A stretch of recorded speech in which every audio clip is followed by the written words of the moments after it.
2, 1, liftoff. Bonjour à tous et bienvenue sur la chaîne To The Moon.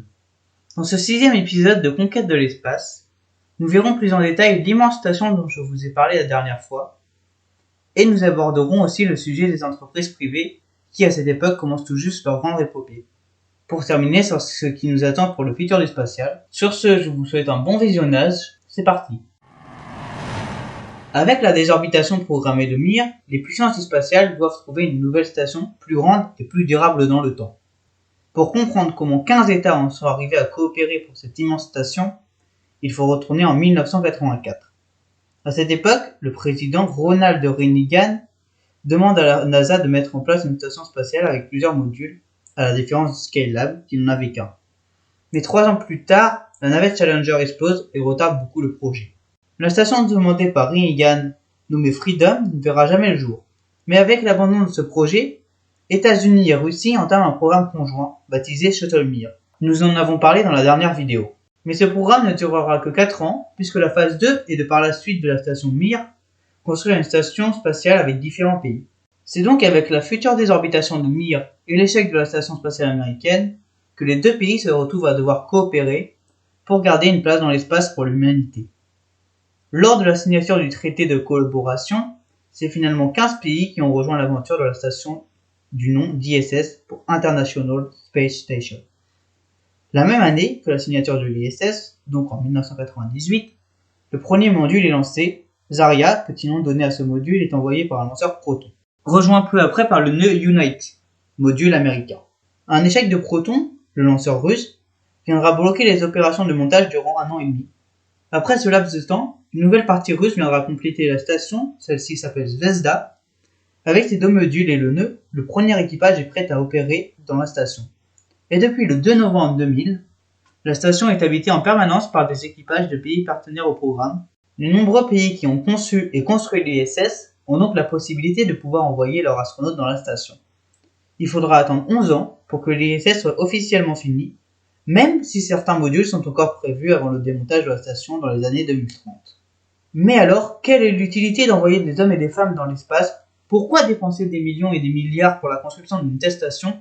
Que font les astronautes là-haut à part prendre de belles photos de la Terre avec des objectifs à 18 000 €? Non, pas vraiment. En fait, l'ISS est un énorme laboratoire et de nos jours, les astronautes ne sont plus des pilotes d'essai, mais des scientifiques. Depuis le début de l'occupation de l'homme dans la station, c'est presque 3000 expériences qui ont été menées afin d'améliorer la vie sur Terre. Et après 60 ans d'exploration spatiale, les retombées scientifiques sur Terre sont entre autres les coussins de sécurité, la couverture de survie, le développement des IRM pour les imageries médicales, et quelque chose que tout le monde utilise aujourd'hui, le téléphone portable. De nos jours, la Station Spatiale Internationale, c'est plus de 13 modules, dont un européen, Columbus, un japonais, Kibo, et le Canadarm, dont vous l'aurez deviné, vient du Canada. La station est régulièrement ravitaillée en matériel et en ressources, et des changements d'astronautes ou de cosmonautes s'effectuent environ tous les 6 mois. De ce fait, c'est aujourd'hui plus de 60 équipages ou expéditions qui sont passés par la station, variant entre 2 personnes lors des phases de survie à 7 au maximum.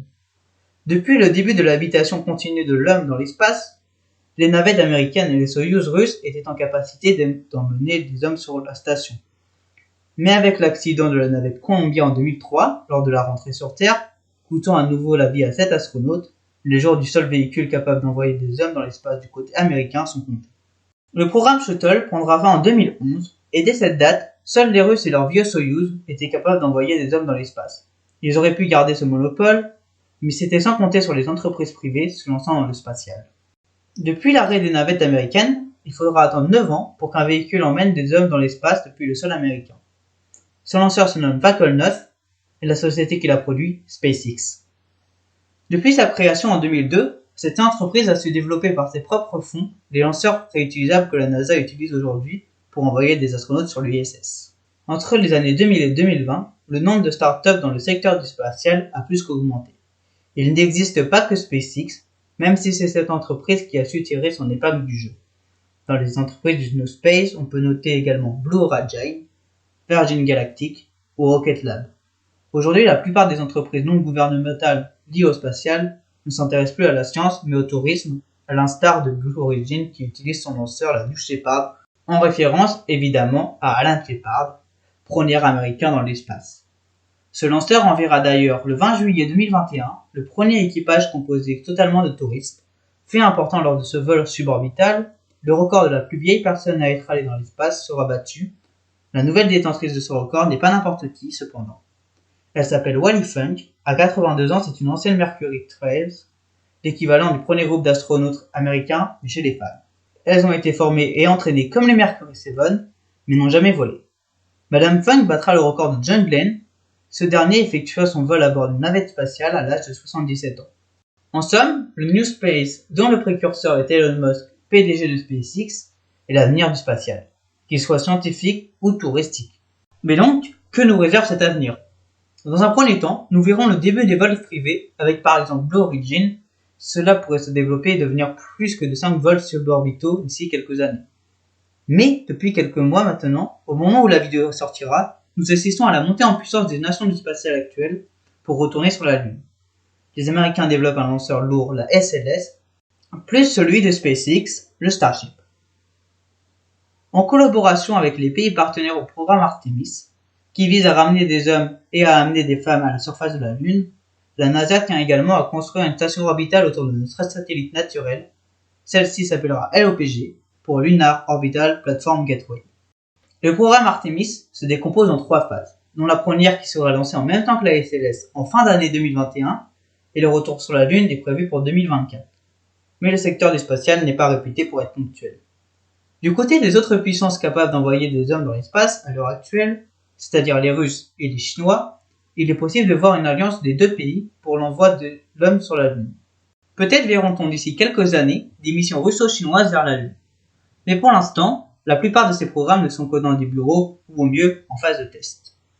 Les prochains sur la Lune seront peut-être russes, américains ou chinois. Mais si la petite sœur de la Terre intéresse autant les agences spatiales nationales ou privées, c'est qu'elle est la première étape pour l'envoi d'hommes sur Mars. Depuis plus de 40 ans, l'homme envoie de robots, des sondes ou d'autres machines à sa surface, mais plus que jamais aujourd'hui, l'envoi d'astronautes vers la planète rouge n'est d'actualité. Alors bien sûr, il reste une multitude de problèmes à régler, comme le temps du voyage. Car aujourd'hui, un voyage vers Mars pour un rover dure environ 6 mois. Mais les pays du spatial, et notamment la NASA ainsi que SpaceX, réfléchissent beaucoup à ces problèmes pour peut-être un jour voir les premières personnes poser le pied sur Mars. Et il y a de grandes chances pour que ces futurs astronautes soient déjà nés.